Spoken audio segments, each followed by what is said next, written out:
कैसे आप बच्चों को क्या संदेश देना चाहते हो? कब से पढ़ाई शुरू की आपने, कैसे की, यहाँ तक कैसे पहुँचे, और आपने एक नहीं बल्कि दो दो नौकरियाँ ली है, तो कैसे लिए? तो सबसे पहले सभी को मेरा नमस्कार। मैं ज़्यादा तो नहीं, लेकिन मैंने सिर्फ 10वीं पास करके और पापा के कहने पर आईटीआई कर ली। और आईटीआई करके पापा ने कहा कि अपने जुगल सर जी कोटा में पढ़ाते हैं, तो उनके पास आप लोको पाइलट की तैयारी कर लो। तो मैं 10वीं पास और आईटीआई करके लोको पाइलट की तैयारी करने आ गया। उसी के बीच में लगभग 17 साल में मेरी आईटीआई कंप्लीट हो गई थी, और लगभग 1 या 2 साल तैयारी की, इसमें मेरी वैकेंसी भी आ गई।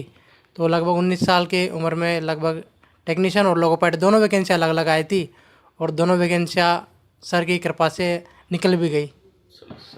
सिलेक्शन हो गया दोनों वैकेंसियों में। पहली नौकरी कहाँ लगी आपकी? पहली नौकरी मेरी मतलब टेक्नीशियन की वैकेंसी बात की थी, लेकिन ज्वाइनिंग पहले हो गई थी मेरी। टेक्नीशियन की वैकेंसी मेरी गुवाहाटी जोन से अच्छा। लगी, और मैं अभी अगरतला में ड्यूटी कर रहा हूँ टेक्नीशियन में। अच्छा, लोको पाइलट के कहाँ लगी? और लोको पाइलट के घर के पास अजमेर जोन से लग गई है। बहुत बढ़िया, अच्छी बात है। देखो, उन्होंने बहुत सारी चीज़ें बताई है। कुछ मेडिकल में और डीवी में कुछ दिक्कत आती हो, जो प्रमुख दिक्कत आती हो बता दो, सारा तो बहुत लंबा हो जाएगा। मैक्सिमम तो लोको पाइलट की में तो आंखों से रिलेटेड बहुत सी दिक्कत आती है, लेकिन ऐसा नहीं है कि दिक्कत आए तो आपको निकाल दिया जाता है। आपको 2 बार 3 बार 4 बार रीमेडिकल के लिए बुलाया जाता है बार बार।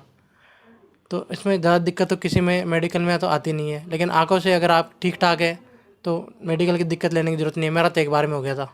चलिए, बहुत बढ़िया, इन्होंने बहुत सारी बातें बताई।